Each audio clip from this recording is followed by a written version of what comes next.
नमस्कार। Learning YouTube channel में आप सभी का स्वागत है। मैं पूजा शाह शिक्षा मनोविज्ञान के वस्तुनिष्ठ प्रश्न को लेकर आई हूँ। प्रश्न, सामूहिक अचेतन का संप्रत्यय द्वारा दिया गया था। तो किसके द्वारा दिया गया था ये पूछा गया यहाँ पे। पहला स्किनर, दूसरा पावलव, तीसरा फ्राइड,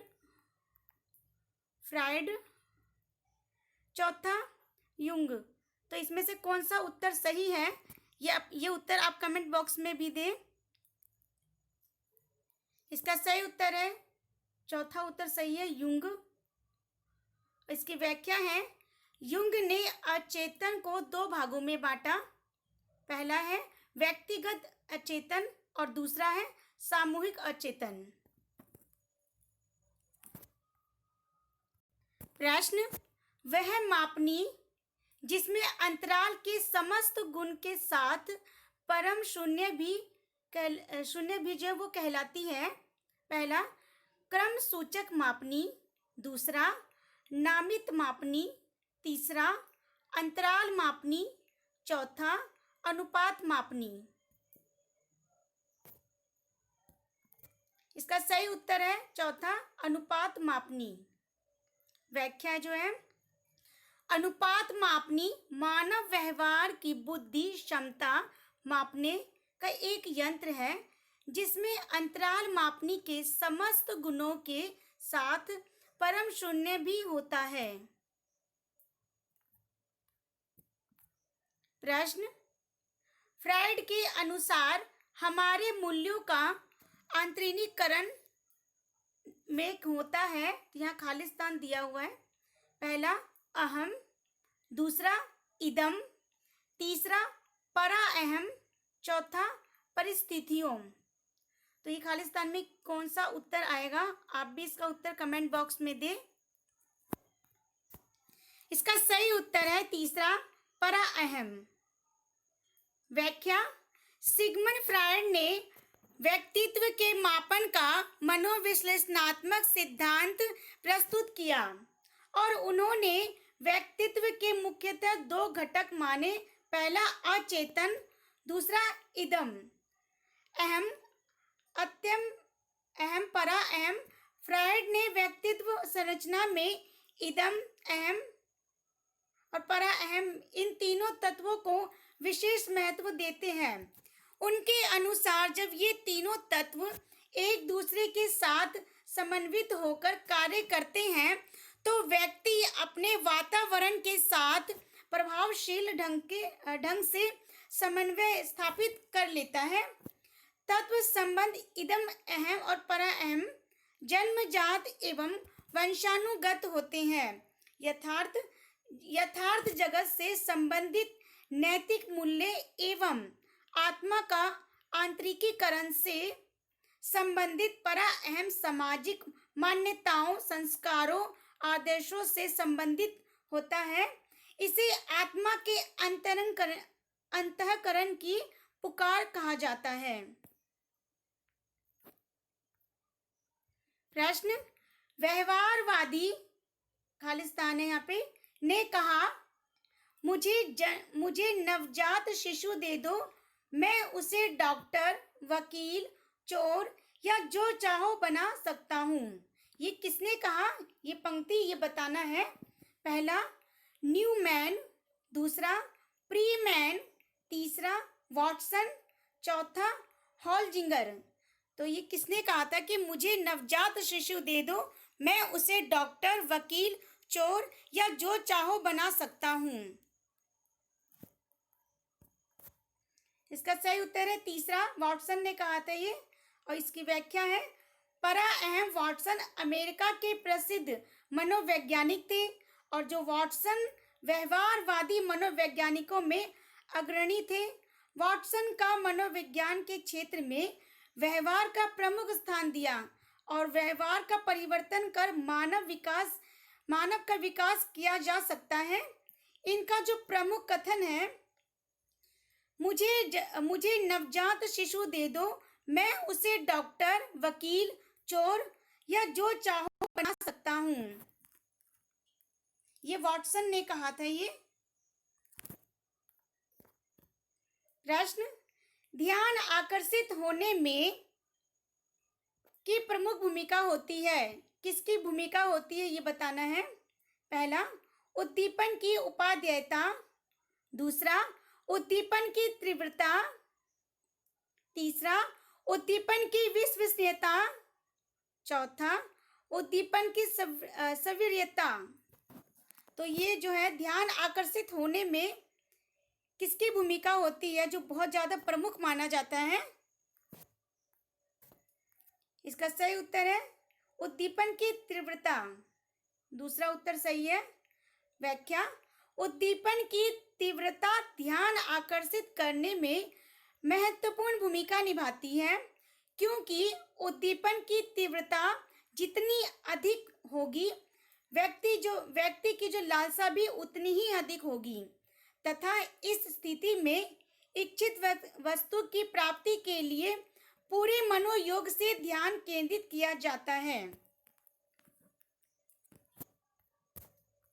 प्रश्न, छात्र में रुचि उत्पन्न करने की कला। तो ये जो यहाँ पे इन्वर्टेड कॉमा में पूछा गया है कि छात्र में रुचि उत्पन्न करने की कला, तो यहाँ पे क्या आएगा। पहला, सहानुभूति। दूसरा, शिक्षण। तीसरा, समदृष्टि। चौथा, प्रेरणा। तो आप भी इसका उत्तर कमेंट बॉक्स में दें कि छात्र में जो रुचि उत्पन्न करने की कला, इनमें से कौन सा उत्तर सही है। सही उत्तर है चौथा, प्रेरणा। प्रेरणा छात्र में रुचि उत्पन्न करने की कला है। प्रेरणा की जो संकल्पना है वो अब्राहम मैस्लो के द्वारा दिया गया। किसके द्वारा दिया गया। अब्राहम मैस्लो के द्वारा। मैस्लो के अनुसार प्रत्येक जीव अपनी आवश्यकताओं की पूर्ति के लिए अभिप्रेरित होता है। मानव की आवश्यकता उसकी रुचियों की पूर्ति करने में सहायक होता है।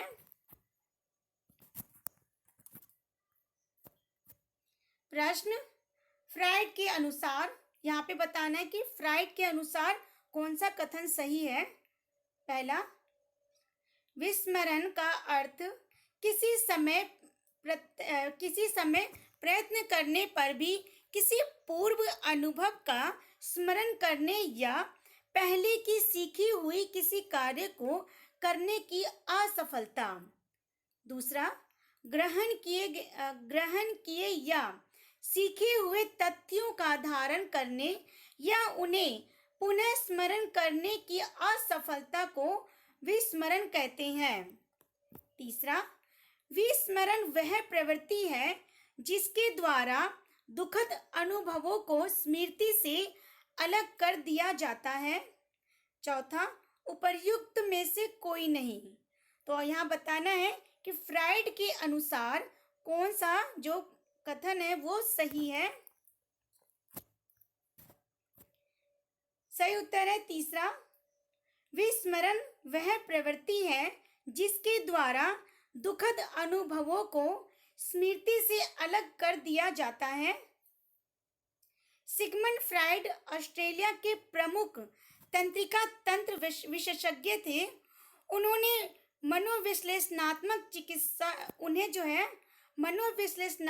चिकित्सा का जो पिता माना जाता है, और जो फ्राइड ने मानव व्यक्तित्व के विकास में मनोविश्लेषणात्मक संकल्पना प्रस्तुत किया, तथा उनके अनुसार मानव की स्मृति मानव व्यक्तित्व के विकास में अहम की जो भूमिका को निभाती है। उन्होंने कहा कि विस्मरण वह प्रवृत्ति है जिसके द्वारा दुखद अनुभवों को स्मृति से अलग कर दिया जाता है।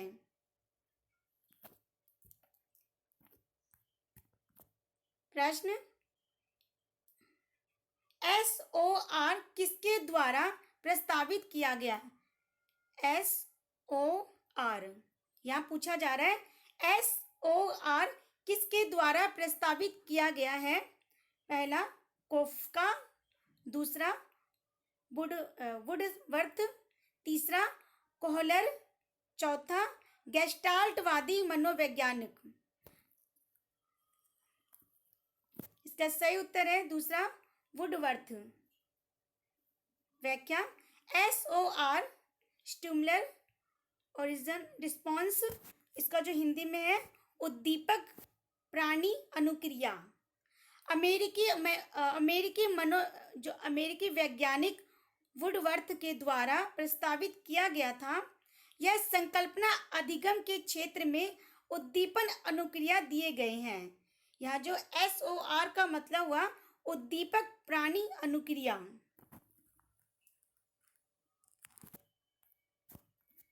प्रश्न, ध्यान को केंद्रित करने की आंतरिक दशा, जो आंतरिक दशा क्या कहलाती है?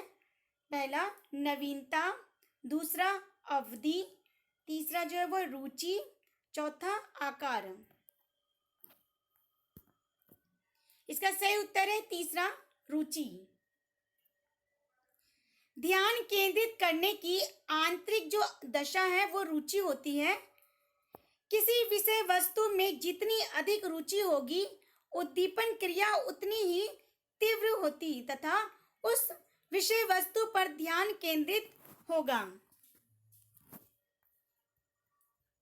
प्रश्न, एक परिस्थिति में अर्जित ज्ञान का दूसरी परिस्थिति में उपयोग कहलाता है। तो ये क्या कहलाता है, पूछा गया है कि जब एक परिस्थिति में अर्जित ज्ञान जो होता है उसको दूसरी परिस्थिति में जब उपयोग करते हैं वो क्या कहलाता है?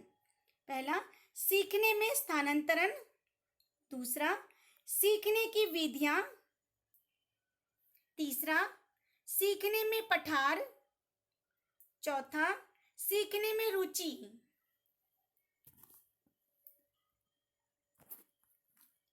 इसका सही उत्तर है पहला, सीखने में स्थानांतरण।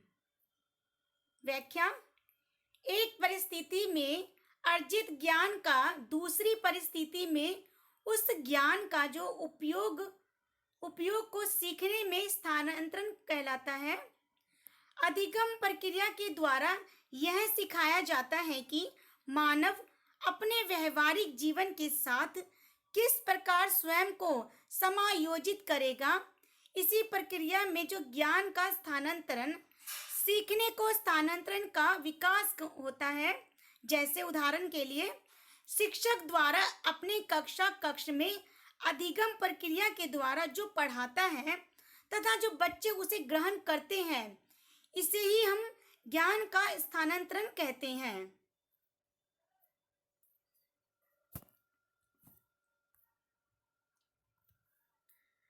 आप मेरे लर्निंग यूट्यूब चैनल को सब्सक्राइब करें, लाइक करें, बेल बटन को क्लिक करें ताकि आपके पास नोटिफिकेशन आते रहे और आप अपने उत्तर कमेंट बॉक्स में हमें देते रहें। धन्यवाद।